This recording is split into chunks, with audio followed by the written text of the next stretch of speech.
میرے عزیز دوستوں، میرے قابل احترام بھائیوں اور بہنوں، نوجوانوں، ہم جو زبان سے اگر کہتے ہیں، کلمہ پڑھتے ہیں اور کہتے ہیں، اقرار کرتے ہیں کہ محمد صلی اللہ کے رسول تھے، بے شک یہ ایمان کا ایک ابتدائی درجہ ہے، لیکن ایمان کی پوری حقیقت اس کو نہیں کہتے۔ دل کے ایک یقین کی کیفیت بن جاتی ہے کہ یہ شخص جو ہے یہ عام انسان نہیں ہے۔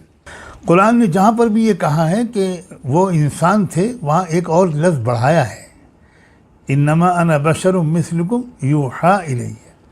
یہ وہ شخص ہے کہ جو انسان ہونے کے ساتھ نبی و رسول بھی تو ہے، اس کے پاس اللہ کی طرف سے براہ راست، مالک کی طرف سے براہ راست علم آتا ہے، رہنمائی آتی ہے، گیان آتا ہے، ہدایت آتی ہے۔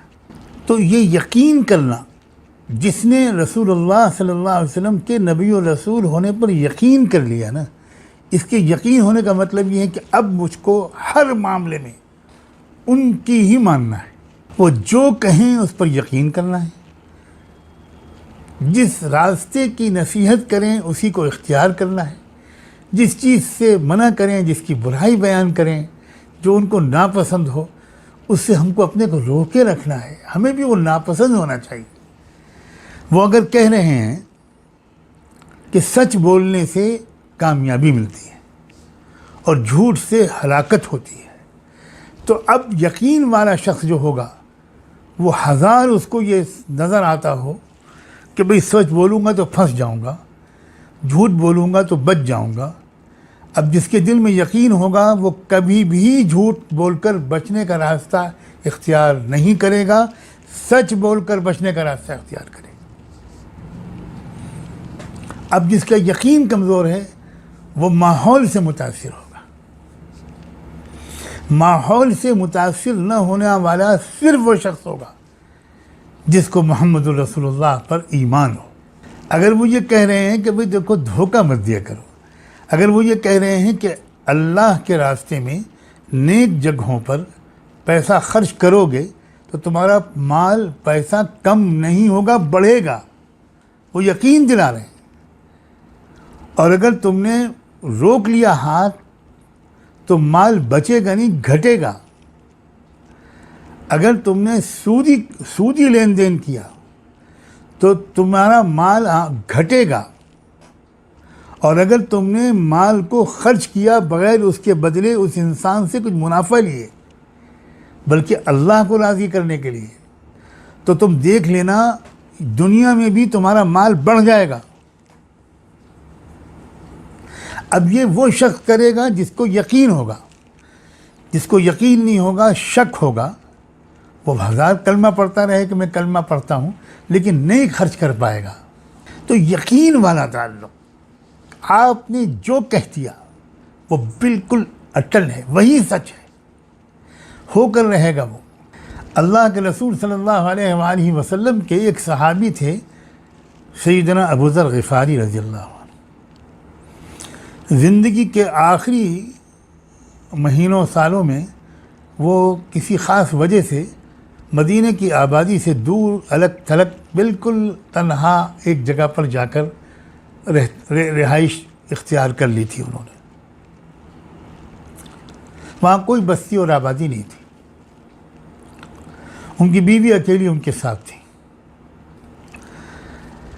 جب ان کو لگا کہ اب میری موت کا وقت قریب ہے، انتقال کا وقت قریب ہے، تو انہوں نے اپنی بیوی سے کہا، بیوی ذرا پریشان ہو گئیں، رونے لگیں، تو پوچھا کہ وہ کیوں رو رہی ہو؟ تو انہوں نے کہا کہ موت تو برحق ہے، اور آپ تو اللہ کے رسول کی جانثار ساتھیوں میں سے تھے، میں تو اس پریشانی کی وجہ سے میں رو رہی ہوں کہ میں اکیلی یہاں عورت ذات ہوں، اگر آپ رخصت ہو گئے تو آپ کو نہلانا، کفن پہنانا، دفن کرنا یہ کون کرے گا؟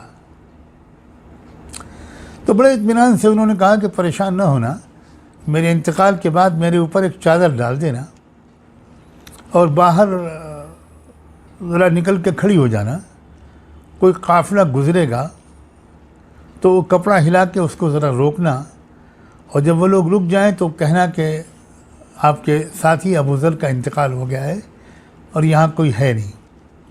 تو وہ لوگ سب انتظام کریں گے، تم بالکل فکر نہ کرو۔ انہی کی بیوی تھی، وہ مطمئن تو ہو گئی، مگر کہنے لگی کہ کیا آپ بتا سکتے ہیں کہ یہ بات آپ کیسے یقین کے ساتھ کہہ رہے ہیں کہ ایسا ہوگا؟ تو انہوں نے کہا کہ دیکھو، مجھے اچھی طرح یاد ہے کہ ایک بار میں اپنے ساتھیوں کے ساتھ اپنے آقا سیدنا محمد الرسول اللہ صلی اللہ علیہ وآلہ وسلم کی مجلس میں بیٹھا ہوا تھا، تو آپ نے فرمایا کہ تم میں سے ایک کا انتقال مدینے سے دور تنہائی میں ہوگا، اور ایک قافلہ گزرے گا میرے صحابہ کا، ان کو خبر ہوگی، اور پھر وہی لوگ ان کی غسل دلائیں گے، تجہیز و تکفین کا اور تدفین کا انتظام کریں گے۔ تو مجھے اچھی طرح یاد ہے کہ اس وقت میرے سوا جتنے اور لوگ بیٹھے ہوئے تھے، سب کو میں نے غور سے دیکھا، سب لوگ انتقال کر چکے ہیں، اور کسی کا انتقال اس طرح نہیں ہوا جس طرح اللہ نے فرمایا تھا۔ میں اکیلا بچا ہوں اور ان کی بات غلط نہیں ہو سکتی، اس لیے مجھے یقین ہے کہ وہ میرے ساتھ ہوگی۔ یقین بہت بڑی دولت ہے، اور واقعہ یہ ہے، ہمیں اعتراف کرنا چاہیے کہ ہمارا یقین بہت کمزور ہو گیا۔ رسول اللہ صلی اللہ علیہ وآلہ وسلم کی ذات کے بارے میں روزانہ تھوڑی دیر سوچ کر اپنے دل میں یقین کو تازہ کرنے کی کاش کہ ہم مشق کرنے کی عادت ڈال لیں۔ کوئی بات ان کی غلط ثابت ہوئی، بہت ہی سخت مخالف حالات میں اعلیٰ درجے کی فتوحات کی وہ خبریں دیتے تھے۔ آپ نے کتنی بار یہ واقعہ سنا ہے کہ مدینہ منورہ میں دشمن کے لشکر حملہ آور ہوا تو مشورے سے یہ طے ہو گیا تھا کہ باہر نکل کر مقابلہ نہیں کرنا، بلکہ مدینہ میں آنے کا جو راستہ ہے اس میں خندقیں کھود دینی ہیں، بہت بڑی بڑی ٹرینچز، تاکہ وہ پوری فوج ایک ساتھ اندر داخل ہی نہ ہونے پائے۔ 2-4 سوار گھوڑوں کو کدا کر خندق پار کر کے اندر آئیں گے تو ہم نبٹ لیں گے ان کے ساتھ۔ اب کھدائی شروع ہو گئی، صحابہ کرام لگ گئے، وقت کم تھا، لیکن ایک جگہ پر آ کر اتنی خطرناک چٹان تھی زمین کے نیچے کہ وہ ٹوٹ ہی نہیں رہی تھی۔ صحابہ نے آ کر اللہ کے رسول سے عرض کیا کہ اللہ کے رسول، ایک جگہ پر آ کر تو ہماری ساری کلہاڑیاں کدالیں سب فیل ہیں، کچھ نہیں کر پا رہے ہیں۔ آپ خود تشریف لے گئے اور آپ نے خود کلہاڑی ماری، اور کلہاڑی جب چٹان سے ٹکرائی تو ایک چنگاری نکلی، اور اس وقت آپ نے فرمایا کہ میں اس چنگاری کی روشنی میں رومن امپائر کے خزانے تمہارے قدموں کے نیچے دیکھ رہا ہوں۔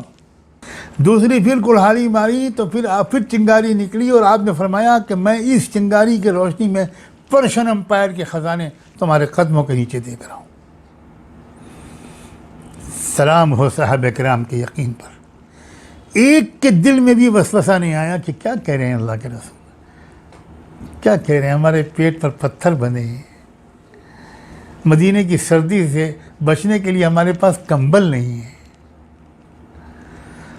یہ تو دشمن حملہ آور ہے، اس سے بچاؤ کا انتظام ہم نہیں کر پا رہے، اور دنیا کی سپر پاورز کے بارے میں آپ بتا رہے ہیں۔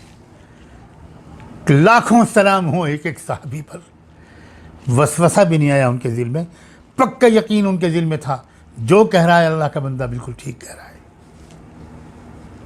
اور سنا کہ دنیا نے دیکھا، چند سال کے اندر دنیا نے دیکھا، تو یقین کرنا۔ انہوں نے جب یہ کہا ہے، آج کے حالات کے بارے میں بھی بار بار میں یاد دلاتا ہوں، یہ جو حالات آج آ رہے ہیں یہ سب وہ ہیں جو وہ بتا چکے ہیں۔ تم پر قومیں ٹوٹ پڑیں گی، یہی ہو رہا ہے آج۔ اکیلے پڑ جاؤ گے، چاروں طرف سے گھیر لیے جاؤ گے،